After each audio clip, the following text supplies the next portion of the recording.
Hello বন্ধুরা, আসসালামু আলাইকুম। কেমন আছো তোমরা সবাই? আশা করছি যে যেখানে আছো সবাই সুস্থ আছো। আমি শাপলা কিচেন অ্যান্ড ব্লগে তোমাদেরকে আরও একবার স্বাগত জানাই। তো আজকে আমি গাজরের শরবত করে দেখাবো। তো তার জন্য একটা গাজর আমি ছোট ছোট কিউব করে কেটে নিয়েছি, আর এটাকে আমি ব্লেন্ড করে নেব। তো তার জন্য ব্লেন্ডার জারে দিয়ে দিয়েছি, আর এর মধ্যে দিয়ে দিচ্ছি 1 গ্লাস পানি। আপনারা যতটুকু বানাবেন ততটুকু পানি দিয়ে দেবেন। আর গাজরে রয়েছে প্রচুর পরিমাণে ভিটামিন এ, চোখের জ্যোতিশক্তি বাড়াতে সাহায্য করে। এছাড়াও অনেক রোগ প্রতিরোধ ক্ষমতা বাড়াতে সাহায্য করে। আমি এখানে একটা স্ট্রেনারে এটাকে ছেঁকে নিচ্ছি। ছেঁকে রসটা শুধু নিব, আর বাকিটা আপনারা অন্য যে কোনো কাজে ব্যবহার করতে পারেন। এটা আপনারা গাজরের লাড্ডু বা নাড়ু যাই বলেন, সন্দেশ, সেটাও বানিয়ে দিতে পারেন। আমি আপনাদের কোনো এক সময় বানিয়ে দেখিয়ে দেব। তো এখানে আমি দিয়ে দিচ্ছি লেবু।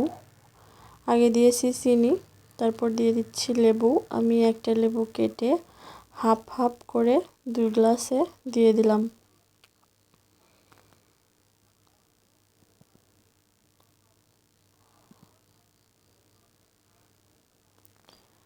লেবু আমি হাতের সাহায্যে এটা চিপে দিচ্ছি। আপনারা চাইলে লেবু চেপার যে এইগুলো পাওয়া যায় সেগুলো দিয়েও দিতে পারেন।